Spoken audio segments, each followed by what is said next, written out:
வீடு கட்டுறது அப்படிங்கிறது ஒரு மிகப்பெரிய ஒரு சாதனை அப்படிங்கிற மாதிரி இன்றைக்கி உள்ள கால சூழ்நிலையிலையும் இதற்கு முன்னாடியே இருந்து வந்துக்கிட்டு இருக்கு. வாஸ்து பூஜை வேறு, இது வீடு கட்ட ஆரம்பிக்கக்கூடிய காலம் என்பது முக்கியம். சந்திரன் மனை குடிபோவதற்கு உகந்த கிரகம்.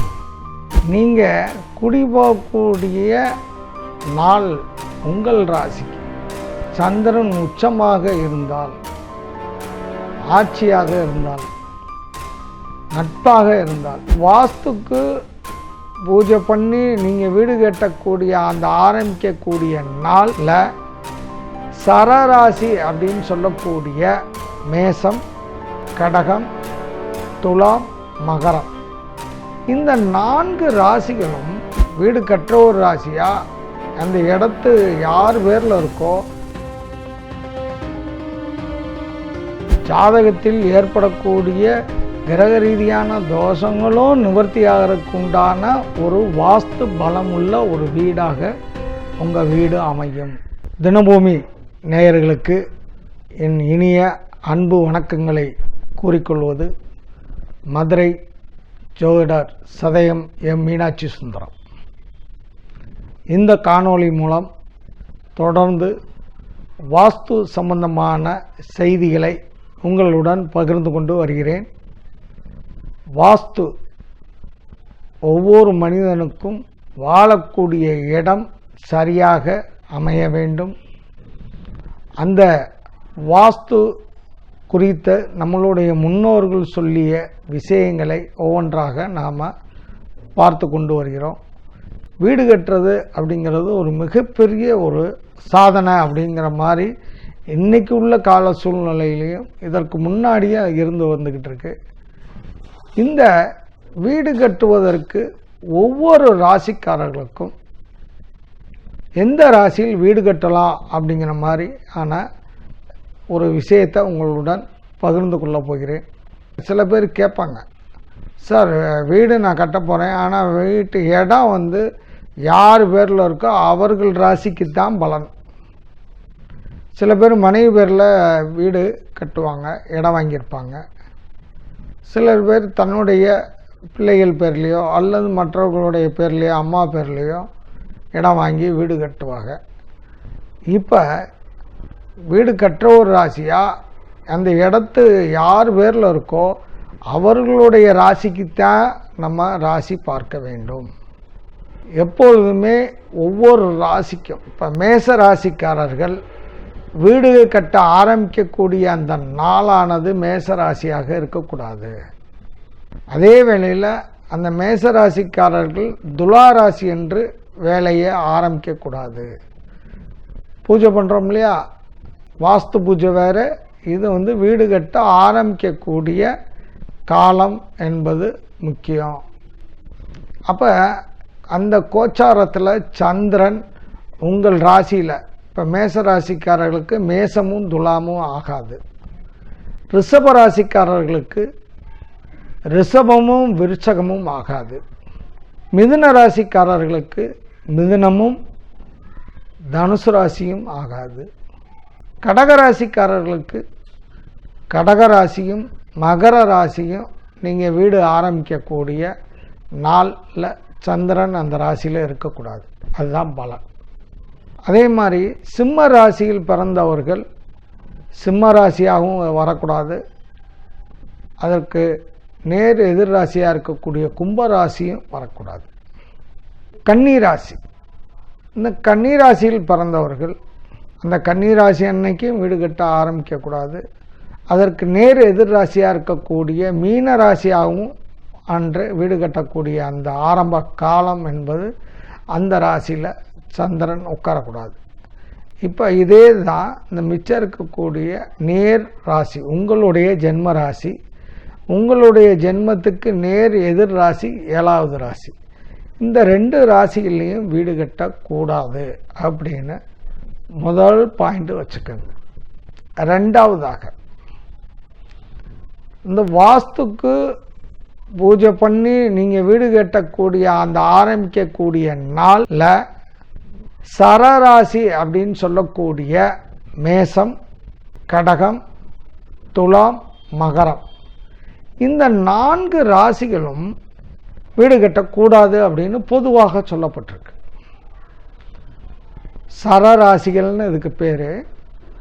இந்த சரராசிகளில் வீடு ஆரம்பம் செய்யக்கூடாது அப்படிங்கிறது ஜோட வாஸ்து சாஸ்திரத்தில் சொல்லியிருக்கக்கூடிய ஒரு அற்புதமான ஒரு விதி. சரி, இதில் கட்டினா என்ன ஆகும்? கட்டினா ஒன்றாகாது. அந்த வீட்டில் வாழறது ரொம்ப கஷ்டமான ஒரு சூழலை கொடுக்கும். ரொம்ப எளிமையாக சொல்லியிருக்காங்க. இன்னொரு அந்த பாரம்பரிய அந்த மனை நூல்களில் ரொம்ப அழகாக ஒரு சில விஷயங்கள் சொல்லப்பட்டிருக்கு. உங்களுடைய லக்னம்னு ஒன்று இருக்கும். உங்கள் ஜாதகத்தில் லக்னம்னு இருக்கும். ஜாதகத்தை வைத்து எப்போ வீடு கட்டலாம் அப்படின்னு ஒரு கேள்வி வரும்போது சில ஜோதிடர்கள் ஒவ்வொருத்தரும் ஒவ்வொரு விதமாக கணிக்கிறாங்க. நான் சொல்லக்கூடியது நூல் ஆதாரங்களுடன் ஒரு விஷயங்களை உங்கள்கிட்ட பகிர்ந்துக்கிறேன். உங்களுடைய ஜென்ம லக்னத்திற்கு, உங்களுடைய ஜென்ம லக்னம், உங்களுடைய ஜென்ம ராசி ஒன்றா இருக்கும். நீங்கள் பிறந்த நேரத்தின் அடிப்படையில், நீங்கள் பிறந்த காலத்தில் அந்த லக்னம் எந்த ராசியில் விழுகுதுன்னு பாருங்கள். அந்த ஜென்ம லக்னத்திற்கு அன்றைய ராசி. இப்போ உதாரணத்துக்கு நீங்கள் கும்ப லக்னம்னு வைங்க. இந்த கும்ப லக்னத்திலிருந்து 6 ராசிகள், அதாவது கும்பம், மீனம், மேசம், ரிஷபம், மிதுனம், கடகம், இந்த 6 ராசிக்குள்ள சந்திரன் இருக்கும்போது நீங்கள் வீடு கட்டினால் அற்புதமான பலனாக இருக்கும். புரியுதுங்களா? இது உங்களுடைய ஜென்ம ராசிக்கு.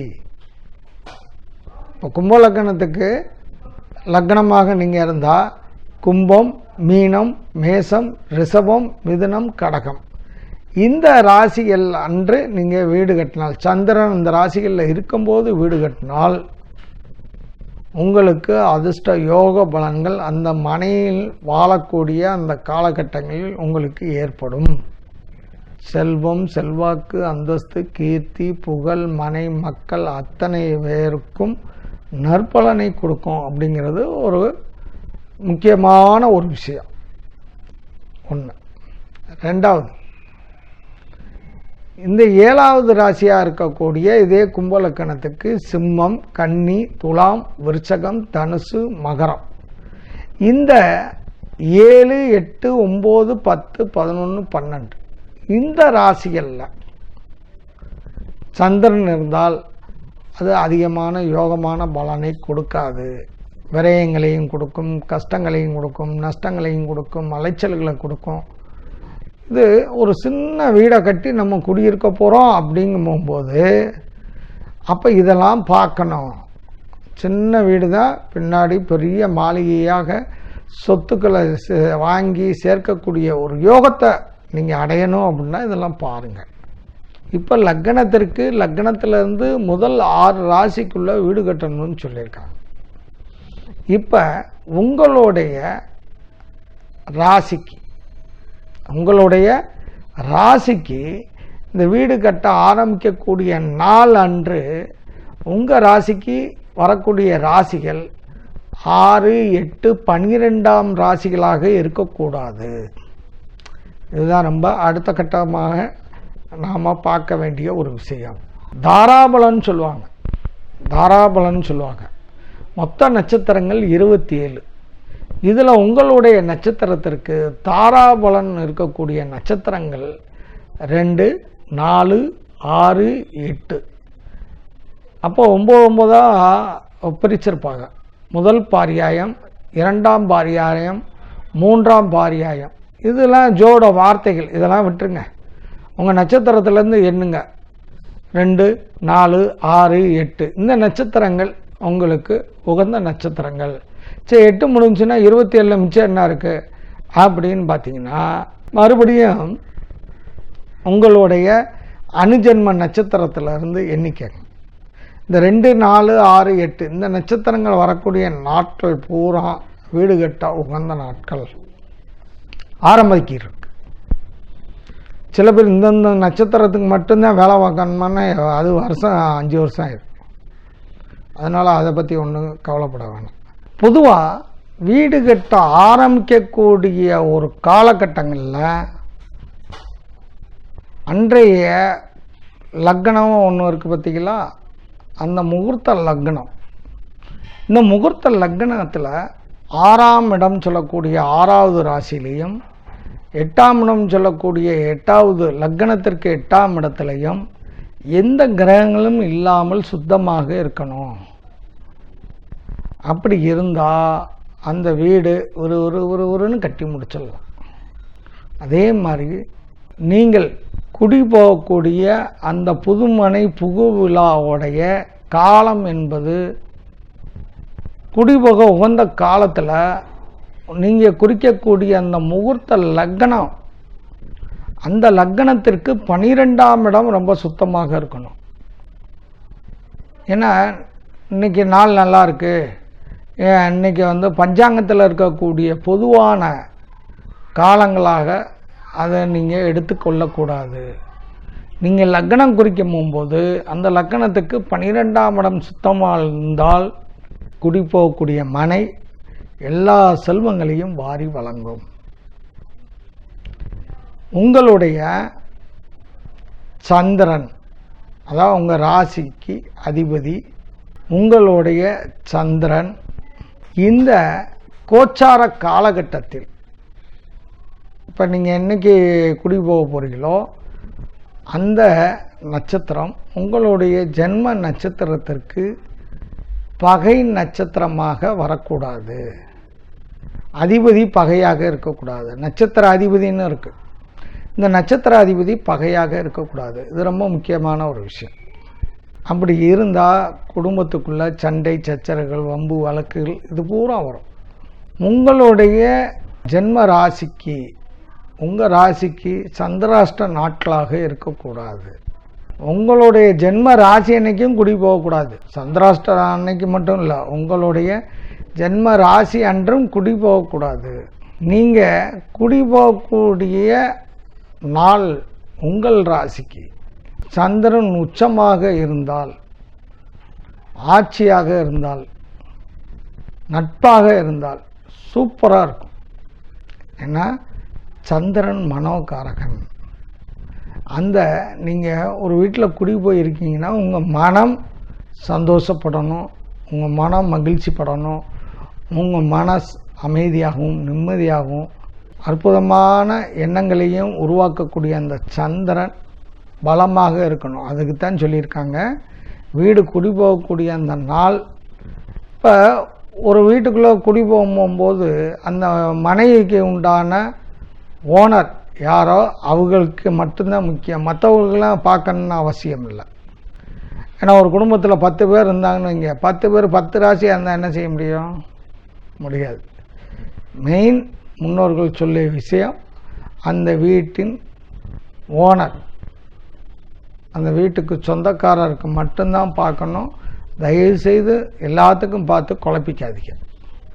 ஏன்னா அந்த ஒருத்தருக்கு பார்த்தாலே மற்றவருக்கு எல்லாமே சேர்ந்து இணைந்து சரியாக வரும். அதை நம்ம கவனத்தில் வச்சுக்கணும். சந்திரன் மனை குடிபோவதற்கு உகந்த கிரகம்.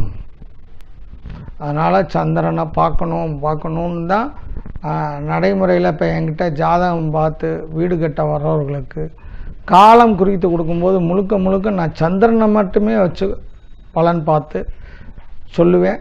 அந்த நேரம் அவர்களுக்கு ஆரம்பிக்கக்கூடிய அந்த காலத்துலேயும் சந்திரன் பலமாக இருக்கணும். அதே வேளையத்தில் புது வீடு குடி போகிறதும் பலமாக இருக்கணும். ரெண்டும் சரியாக அமைஞ்சிட்டால் போதும். ஜாதகத்தில் ஏற்படக்கூடிய கிரக ரீதியான தோஷங்களும் நிவர்த்தியாகிறதுக்கு உண்டான ஒரு வாஸ்து பலமுள்ள ஒரு வீடாக உங்கள் வீடு அமையும். இது வாஸ்துக்கு உண்டான காலத்தை தேர்வு பண்ணும் போதும் அந்த வீடு கட்டக்கூடிய ஆரம்பிக்கக்கூடிய ஒரு காலகட்டத்திலையும் நம்ம சென்ட்ரிங் போடுறோம் இல்லையா, அந்த காலகட்டமும் ரொம்ப ரொம்ப முக்கியம். நீங்கள் எப்போ வீடு வாங்கலாம், எப்போ புது வீடு கட்டுவீங்க, எப்போ நீங்கள் குடி போவீங்க அப்படின்னு உங்கள் ஜாதகத்தை வைத்தே தெரிந்து கொள்ள விருப்பம் உள்ளவர்கள் தாராளமாக இந்த ஃபோன் நம்பரை கான்டாக்ட் பண்ணி ஆலோசனை இலவசம், பலன் சொல்வதற்கு கட்டணம் உண்டு. நீங்களும் உங்கள் குடும்பத்தாரும் சந்தோஷமாக இருப்பதற்கு இந்த வாஸ்து கூறும் செய்திகளை தொடர்ந்து பாருங்கள். இந்த காணொளியை உங்கள் நண்பர்களுக்கு தெரியப்படுத்துங்க. புதுசாக இந்த காணொளியை பார்ப்பவர்கள் சப்ஸ்கிரைப் பண்ணி பெல் பட்டனை அமைக்கிருங்க. இது போன்ற இன்னும் பல செய்திகளுடன் மீண்டும் உங்களை சந்திக்கும் வரை வாழ்த்துக்களை கூறி விடைபெறுகிறேன். நன்றி, வணக்கம். உங்களுக்கு இந்த வீடியோ பிடிச்சிருந்தா தினபூமி எக்ஸ்க்ளூசிவ் சேனலை சப்ஸ்கிரைப் பண்ணுங்க. வெஜ் மற்றும் நான்வெஜ் சமையல் குக்கிங் ரெசிபிகளை தமிழ் குக்கிங் ரெசிபி சேனலில் கண்டு மகிழுங்கள். சேனலை காண கீழே உள்ள லிங்கை கிளிக் செய்யுங்கள்.